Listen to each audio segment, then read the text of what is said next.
Meta are on row 3. Jaden Shearing and Adam Catling are next. Row 5 is Sam Green Gomez and Jasmine Taylor.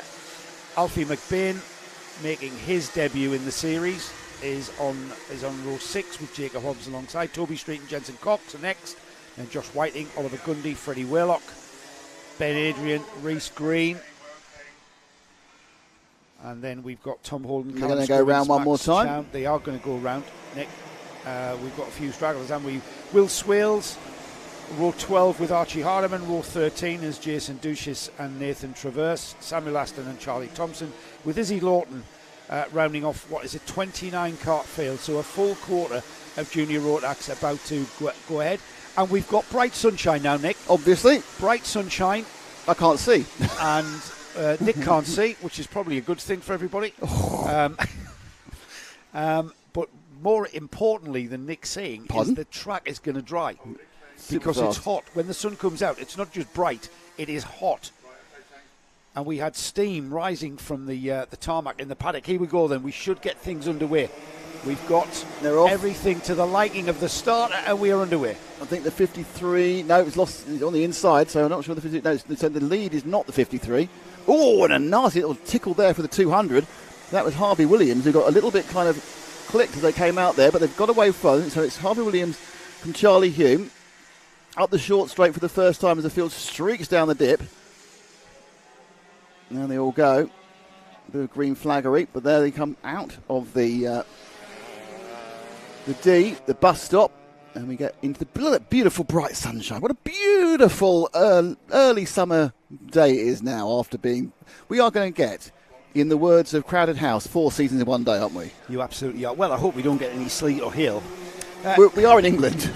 We are, but we're in the south of England, and the forecast is just for intermittent showers. That's someone's exhaust not sounding too right. Yeah, there's been a little bit. I've been watching as they've gone round this top corner to our right, which is the Haynes Loop, and there's a little kind of little nudging into each other and wheel-to-wheel accident. That does sound like a vuvuzela going behind us. There's a mechanical flag. If I can just see the number on the start official just opposite us. I'll tell you, it's the number 134 whose exhaust is not right. Oliver Grundy. Top 3 together, though. Meanwhile, in very similar coloured carts. 2 of them are teammates. 2 of them are second teammates. and third teammates. That's the is that TH Corsa? 53 and 193. So that's the Hulme and Morton. They are teammates. Harvey Williams is also in a red and white cart. And they've all got white helmets as well. So it's quite different. Basically, there's 3 carts. Luckily, the 4th guy is in green and black. So thank you to Jack Dimbleby for being completely different. So down the dip, back up to the short straight. And then go into the bus stop now. Streak out of our view. And come back into our view for the bus stop. The 3 of them right together. They come up towards Midgets for the 3rd time of racing. And that's the 2nd and 3rd pass. Yep, and into 2nd has gone Dylan Morton. Looking like that entry into Midgets is becoming one of the more popular passing places, Jay. It's because you've got to take a wide line for a late apex to maximise the corner, and that opens up the door if you're not careful. Those 2 teammates, though, I think Charlie Hume pretty much knew his teammate was a little bit quicker. He's so quick, in fact, that he's challenging for the lead, and indeed has taken the lead through the left-hander onto that short straight towards Wingers. Well, Dylan Morton also has a good luck message from Meal Deal 38 saying good luck, Dylan Morton. So Meal Deal is working well. Has he gone for the crisps or has he gone for the chocolate? Meal Deal? Yeah. Is that Meal Deal 38 is his handle on YouTube. Brilliant. I say his, could be a her. I don't want to get prerogative on, or could be in it. Don't know. Could be anything. That's very true. Or a cat, we found out yesterday over dinner. So, getting away now is 193. The 2nd, 3rd and 4th are quite close. And more importantly, it's the 4th place. It's the green cart, the back of those 3 carts you can see in the picture there.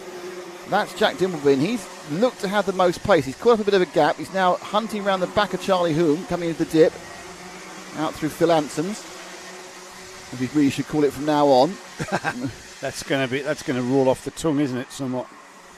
Those who don't know, Phil is a colleague of ours on Radio Show Limited Radio Le Mans, based out in the Middle East, and for a number of years was the English language commentator for Formula One throughout the Middle East. That's right, he was. And a very good racer himself. Raced both motorcycles and radicals, and a few little things that were quicker than that as well. Yeah, great to have you along, Phil. Here we go then, 5 laps completed. Dylan Morton now solid in the lead, 7/10 of a second. If Dimbleby's on the move in third, in the conveniently differently coloured cart that helps, in the green and black.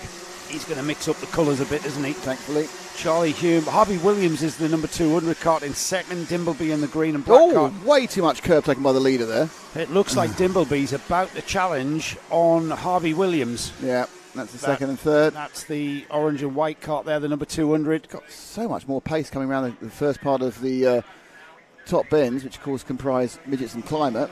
And now they come over start finish again. And the gap will drop down to 0.3 of a second. We don't really need a timed gap. You've got a visual gap there. A couple of cart lengths. You can see pretty much on exit that it's working particularly well for Dimbleby. I think, Nick, we've got a completely dry track at the moment. That sun coming out has completely taken away most of those damp patches. All of the runners on the dry tyre now. Yeah, and what they're going to be doing now is they're going to be starting putting down some rubber. So they're going to actually increase the grip even more. So the grip's now going to continue rising. And as you said, the interesting thing is that if people are putting like a hybrid setup with perhaps slick tyres but slightly soften it down up the inside, thinking about it, and you got it in the end. And that was more, I think, did you spook it? Did you spook Williams? Yeah, well, Williams was kind of, he had to make room for Dimbleby. Dimbleby went down the inside of the final turn here at Tolly's, and he had to make room. He slid sideways across the curb, lost his traction, did Harvey Williams, and Charlie Hume, I think, has gone through. Now Williams comes back at Hume, the two teammates, dicing it out, duking it out through the chicane. Now he taps his helmet, let's go and chase off and after Jack Dimbleby, but he's gone, he's checked out in second. He's got a gap of 2 seconds to make up to the lead of Dylan Morton as the number 53, Charlie Hume. He's hung on to that place, but here they come again, side by side through Parsons. Up in and out there. Certainly this battle for third is raging, as they say. Still side by side to Johnny, sorting themselves out for the straight towards Winger's Dip. And through the right-hander, and this is a traction limited corner there. Anson's is traction limited. You never, Phil Anson, traction limit. He could be in some ways. Yeah. Here they go then. Hume still keeping him back. Hume doing a great job on that 53. Both carts red and white, but I'm not sure they're in the same team. No, they're different. It's a Tyro. Different sort of. Harvey Williams is Tyro, isn't it? Final turn. 2 or 3 laps to go, and what's happening is it looks like Freddie Werlock in the 88 in the blue cart. He's catching up as well. Well, I think we've got those 2 red and white carts there of Charlie Hume and Harvey Williams, 3rd and 4th. They are driving and are concerning themselves with one another, and that just draws in Freddie Werlock. Freddie Werlock currently 4th in the championship. He won the 3rd heat. He won his 3rd heat at Clay Pigeon, so we know how quick Werlock is as they head down, and there's the move. Oh, and Werlock poked his nose through and said hello, coming out of midgets. That's the climate corner there. And this one, Tolly's the last. That's almost a hairpin, isn't it? Yeah, very close. It looks like a left-hander. Not quite 180. Not quite it's 180. about 160, 170 degrees. Yeah, of an angle. And up the inside, there is a change as Werlock gets past Williams.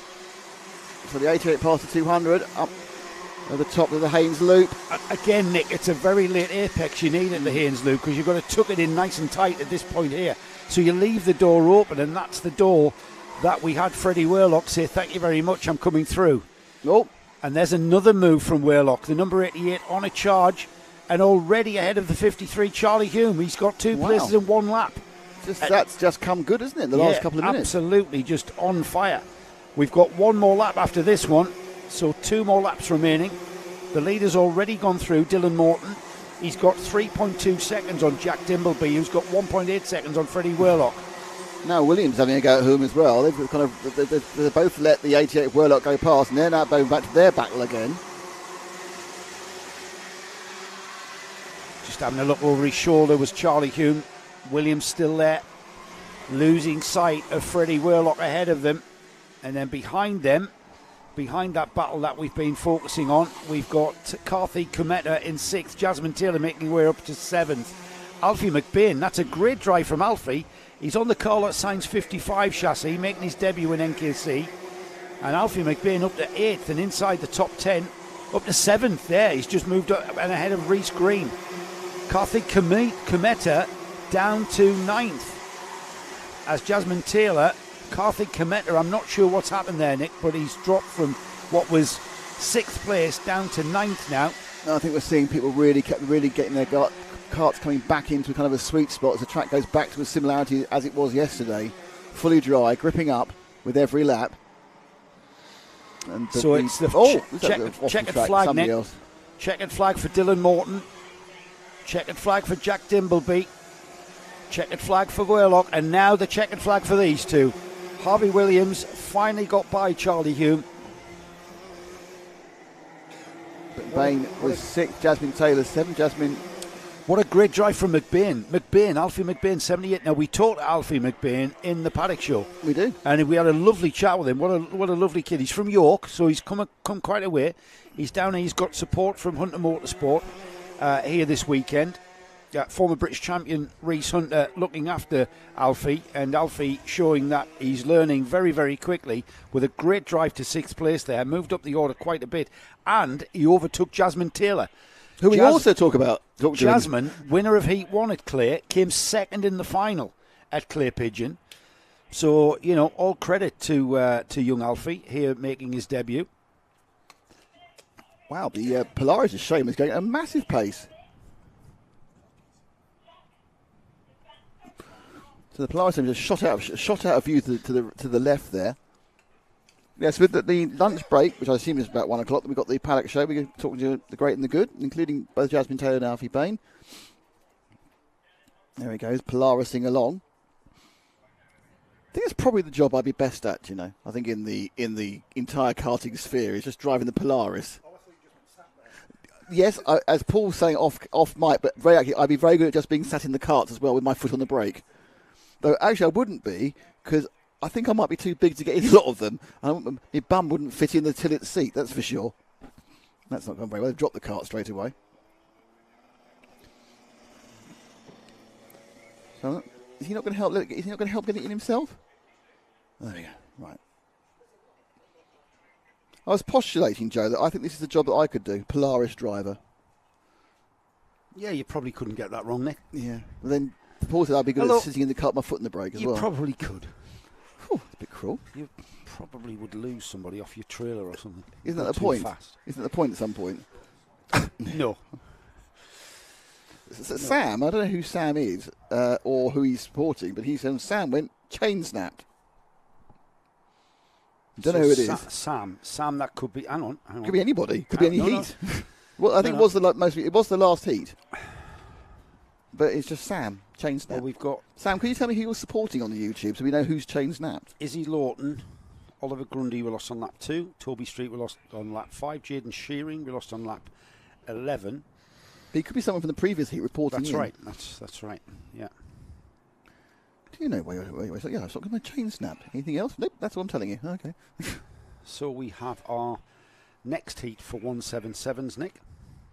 I'm hoping that Polaris has got a lot of fuel because it's getting a lot of use.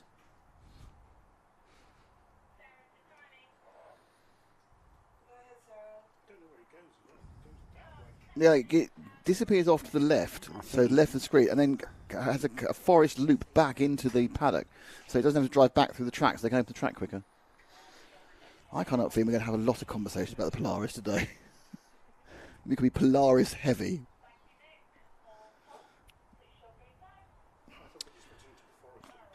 Yes. No, it takes them to the forest, and they instantly enter into the Hunger Games.